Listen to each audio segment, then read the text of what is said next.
And for those of you just joining now, it is the cost of empathy after trauma. We go through these horrible experiences, whether it's chronic, whether it's one big horrible experience, and now suddenly we notice all of these patterns around us. So we notice unhealthy relationships around us, abuse dynamics around us. We might be more sensitive to people's facial expressions around us. And now we need to just stop and say, what is the cost for me picking up on everything around me and absorbing it? So, how would you like to discuss this incredibly poignant topic today? Yeah, I mean, I think it comes from, the title of the topic is almost the cost of being an empath. Like, what does that mean? And I think it needs to start from the position of us thinking, what does it mean to be an empath? People will say, I'm highly empathic. Other people will say, I'm an empath. And it means different things to different people.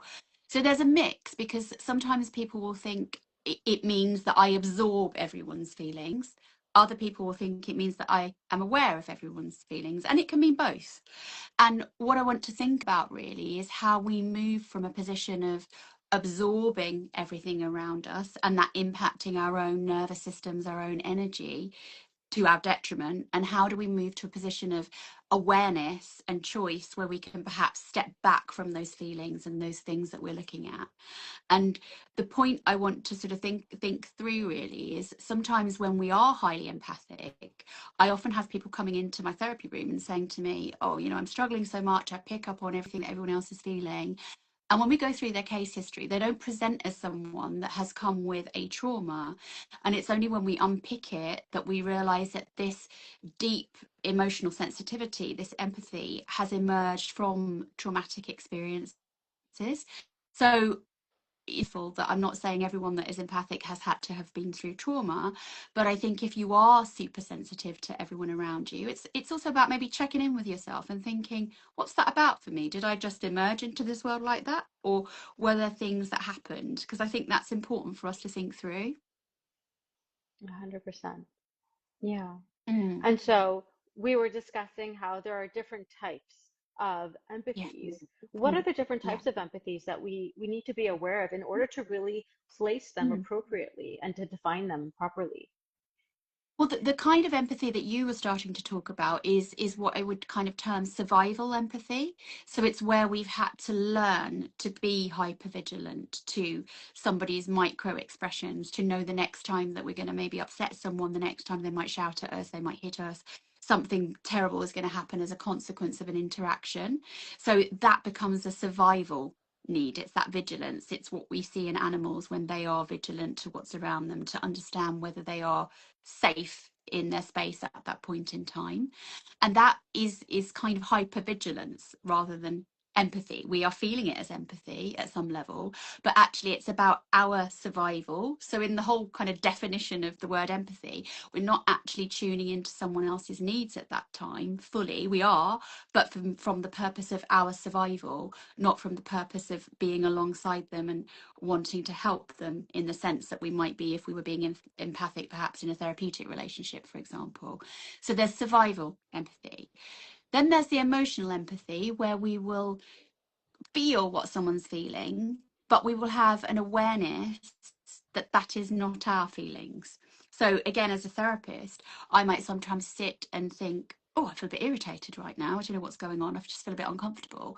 And I'll check in with myself and think, well, that's not me. I don't feel that right now. So that might be something that's a message from someone else's nervous system coming to my nervous system. And it's that empathic attunement at that point that we have that. But I don't think it's my anger. I don't think it's my irritation.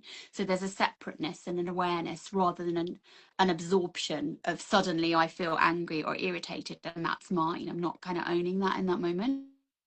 And then there's a cognitive empathy, where we understand someone's experience and someone's story, but we might not actually have an emotional response to it. So we might be talking to someone and there might be something like, well, this happened to me. I went abroad and I missed my plane. And I didn't, and then I got a taxi and the guy was really inappropriate in the way that he spoke to me. And you might feel that you understand that that would have been uncomfortable, but you might not be able to enter that emotional position at that point, or you might not want to, you might not choose to, if it doesn't feel appropriate at that time. So there's these different types of empathy that we might have. Okay, I understand. And Mm, so mm, with these types of empathy, um, mm, what are some things that we can take away and say, okay, I've gone through these types of traumas. I pick up on everything around me. I understand that there's survival empathy, emotional empathy, cognitive empathy. Which types of empathy it has the least cost to our energy, is the least draining of our energy? mm. Well, the least cost is where we're in a position of awareness and absorption. So when we are aware of what's happening with someone else's feelings, but we're not taking that on as our own feelings, our own nervous system is not being flooded by that other person's emotions. So that has the least cost, because the cost of us as emotions is our nervous system will be impacted to our detriment. So a real concrete example of that might be that you might be sort of having the best day ever. You're kind of going about your business, you're just having a really fun time, maybe you've done some work bits, and then a partner comes home who suddenly is super angry or moody because something has happened with them. Then their nervous system, we co-regulate. So when we're in their space, their nervous system is then going to impact us negatively. And if we've maybe had early trauma of being in a very volatile childhood household, that mood shift in a partner is going to be something that we're potentially going to be hyper vigilant to, and there is the potential for that to come flooding in and be absorbed by someone and completely derail that good day that someone's been having. So that's the kind of immediate cost that absorption can have. Whereas awareness, the narrative of an aware, might be somebody thinking, I'm a bit irritated here, actually. I was having a really good day, and you've come in and you've derailed that. But also being able to hold those thoughts and also being empathic to, well, actually, something bad must have happened to you today for you to be flooding me with this information. So then there's the capacity to kind of contain someone else's emotions whilst not being impacted yourself, and being able to hold that moment and then go back to your day with the fun you were having and what you were doing. Hmm. I love that. Essentially. Mm, Yeah, I love yeah. that. And so Mm, from a somatic perspective, mm, can we shift and say, okay, um, I now feel like I have an issue where whether it's survival, empathy, emotional empathy, cognitive empathy, I absorb, and my nervous system mm, absorbs this instead of just being aware of it. So from a somatic perspective, can we say mm, something like, where in my body do I absorb it? I absorb it in my chest, I feel heavy. I absorb it in my head, I get migraines. I absorb it in my stomach, I start getting a stomach ache. So maybe we mhm, can also ask ourselves from that perspective, where does my body absorb it? A, mhm, so that way we can start to process that from a body-based perspective. And then B, the yeah, second question we can ask ourselves is, mm, okay, how do I move from absorption to awareness mm, so that not only am I pushing this type of mm, absorption away from my body on a mm, body-based perspective, whether it's through somatic therapy, dance therapy, music therapy, whatever, but also being able to say, now I want to move into awareness so that my body stops mm. absorbing so much. Absolutely. And I think it's initially it's about a kind of cognitive statement almost of knowing that awareness is almost like the sentence, I can see something, I can see and sense that something is happening for you. Whereas absorption, there's a kind of a sense of responsibility for it as well. It's almost like I feel responsible for it, and now it's happening in me too.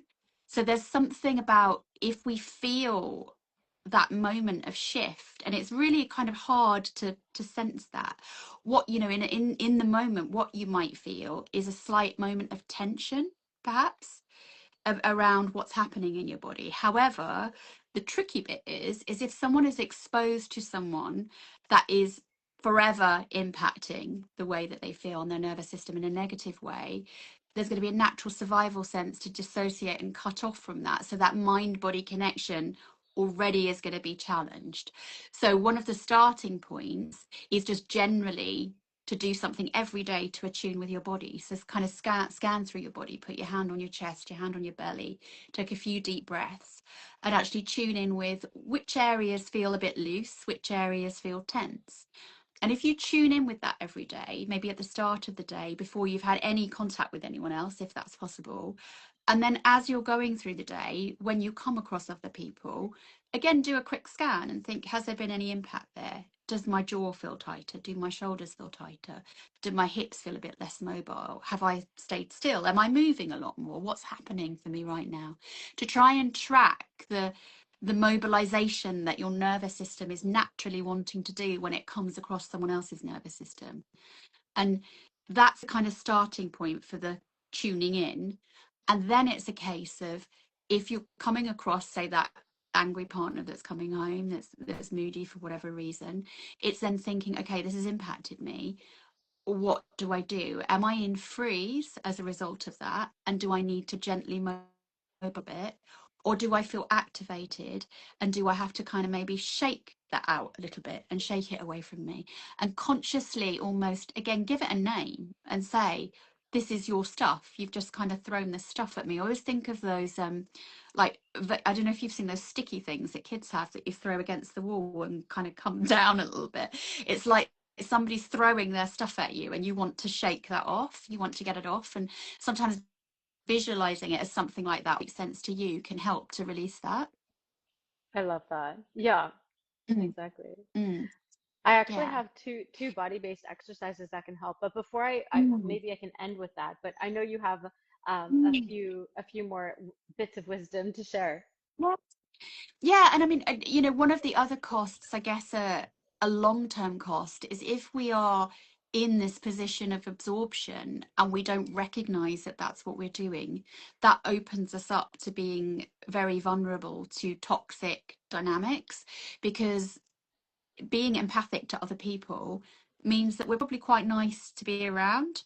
So people will like that because we will see things and then we will adapt in terms of the fawn response. We'll start to people please and we'll start to kind of resolve conflicts quite quickly in order to avoid them and to not be activated or put into freeze. And if we do that, people will feed off of that, particularly people that have their own struggles and want to have that energy from us. So it opens people up to being more vulnerable to these kind of narcissistic dynamics, these kind of toxic dynamics from other people. It doesn't have to be fully diagnostically narcissistic, but I guess, self perpetuating dynamics where someone's feeding their own ego at the expense of others. And people that are in survival empathy are super, super vulnerable to that. So it's about noticing, if you are someone with those repeating patterns, then it might be thinking about, hang on a minute, what happens for me? Am I in this position of survival empathy? Am I absorbing other people's feelings? And that's your starting point for thinking about how to do that differently. I'm just Yeah, looking at something's come up. we have a question. Through purging this. Okay. Is it possible to move through purging this stuff faster? That example makes sense to accept the issue, but I find I still need a long period of time to. Yeah, they haven't finished, but I'm kind of think I get the gist. And I think it's really hard to purge through it quicker because it's something that's kept you alive. It's been an adaptation that has enabled you to survive. So to let go of that before you've got another system where you feel safe is almost an unsafe thing to do.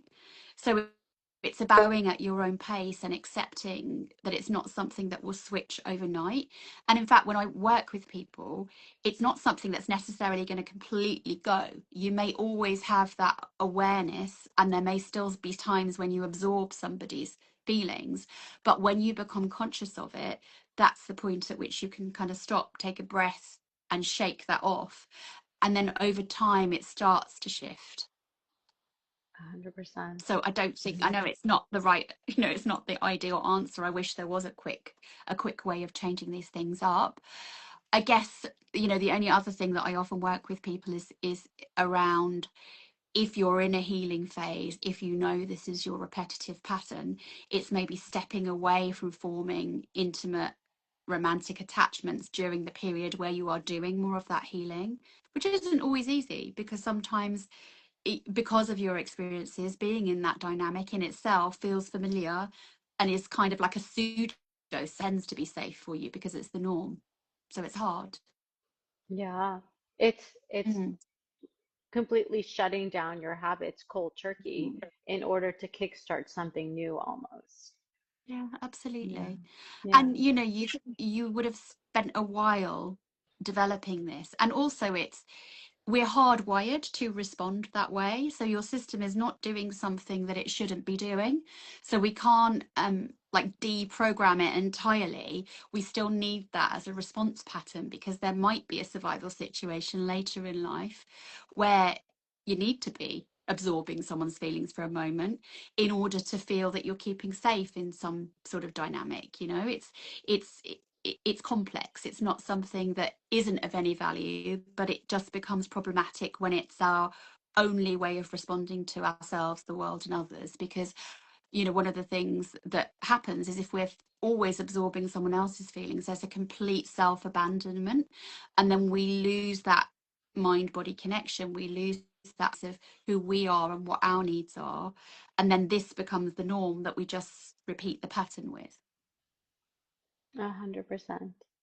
Yeah, Mm. because that's how we learn to survive, and that's how our Mm. nervous system has slowly wired itself to survive to a very specific type of environment, to be surrounded by a specific type of person or people, and then to be able to completely derail that and undo that. Yeah, that's going to take time. That's going to take practice. That's going to take removing those people from our life or minimizing them as much as possible and forming these new, very targeted, very carefully formed reactions and responses. But as you said, like our foundational survival responses, I mean, to completely undo that and make them disappear is kind of impossible. So it's like, how Yeah. much do they come on, is the real question. Exactly. Yeah, Yeah, 100%. absolutely. And it's a bit like a kind of, cognitively, people will be aware that they don't want to be in a toxic relationship. Your thinking will be like, I don't understand it. Why am I tolerating this? Why am I in this? So the knowing it doesn't enable the change. It's kind of the system has to feel safe. And that takes time. It needs lots of evidence to feel safe within itself. And, we've spoken in before in terms of it, when we do feel safe, if there isn't a toxic interaction with a new partner, for example, that in itself can feel unsafe, because the vigilance and the attunement and the empathy will want to absorb something, but what it's absorbing is actually safety, and that safety is alien, because it's kind of waiting for something bad to happen, because that's the norm. And if safety goes on and on and on, it's almost like people then start to think, well, something really bad is going to happen because nothing bad has happened. So then the real bad thing is going to happen the next day. And it kind of builds, and it's almost like your system has to tolerate safety for a long period of time. Well said. Yeah, exactly. It's this foreign crazy thing of like, this terrifying new thing is happening to me and it's called safety. No. Yeah, Yeah, because your yeah, your system has learned that, yeah. I know when someone makes that micro expression, this is what happens. Yeah. So if you don't see that micro expression, you've lost route into prediction. You don't know what you're dealing with. So, and it might be safety, but you don't know that it's safety at the point at which you don't know it's safety. So it becomes confusing. It takes a long time to learn safety, Mm. 100%. Yeah, So it the does. to wrap things up, I thought it would be fun to Mm. mention two somatic and movement-based Mm. exercises. And one of them is, we said, awareness versus absorption. So one of them is to kind of remove the absorption from a body-based Mm. movement and somatic perspective. And it's simply, think of it as, you use an example of like throwing the Mm. slime off your body, be like, Yeah. that's your slime, that's not my slime, right? So that's Mm. one way of doing it. The other one is Mm. to almost like you're brushing sand or dirt off Mm. your body, and to really brush it off from your head, your face, your shoulders, your Mm. back. I'm brushing this off. This is not Mm. my dirt. That's your dirt. Let me brush that off. And even if Mm. it's, a sense of heaviness or a sense of pain or a sense of Mm. loss, whatever comes up that you're absorbing, tr really try and brush that off and say, but this is not mine. Uh, I can be aware, but I'm not going to absorb. So brush it off. And the other one that's movement and somatic related is going to the part of your body that is doing the absorption. So whether that's your head, whether that's in your chest, whether that's in your stomach, and if it's in your chest, wherever it is, physically putting your hands there and imagine you're lifting a brick up and away from you very slowly and as slowly as you can, push that brick up and away from you and put it all the way down to your feet. And step away and look down and really visualize that that brick is now resting at your feet because you have put somebody else's brick of dirt and of all of, that toxicity down and away and off of you. So I think those are two exercises that we can use in order to stay away from the empathic absorption and move more towards this physiological, somatic sense of that's not mine. I can just notice. I could just be aware. Absolutely. And I think also, I often say to people when I work quite a lot with body-based practitioners as well in terms of supervision, and I always say even between clients, and these are not toxic people, they're clients, they're people coming for healing, just do something that takes that other person's nervous system or energy away from you. And I do angelic Reiki, and one of the things we do is kind of do that and put the energy down to the earth. So something like that, just anything that you can do after any interaction. When we think of this psychologically, we can see the survival elements. If we think of it energetically, there's an idea we have an auric field around us, and when we're just in the supermarket, that auric field is crossing with other people's auric fields, and that is going to impact us in some way I love potentially. that. So it's kind Yeah. of when we kind of come and we're in our own space, maybe just doing this and pushing it away, or every time you have a shower, imagine that that's washing off anything you don't need from other people and coming back to your own kind of core anchor of you. Essentially, everyone else is a bit like the waves in the sea, and we want the anchor of the kind of soul boat to be still and that to be us. And it's hard to do that when you've spent a lifetime absorbing everyone else because you're not quite sure what your anchor is, but almost go through the motions of pretending, and doing that and coming back to you. And then eventually over time, you will start to recognize you rather than people's emotions. 100%. I love that. And that's a good one too. Yeah. Yeah.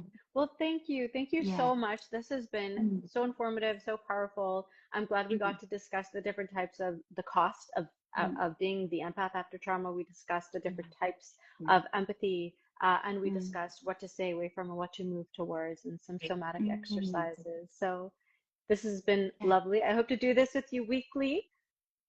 Yes. Yeah, absolutely. No, that would be lovely. Amazing. Thanks everyone for joining us, and we will see Thank you you. next week. See you soon. Bye.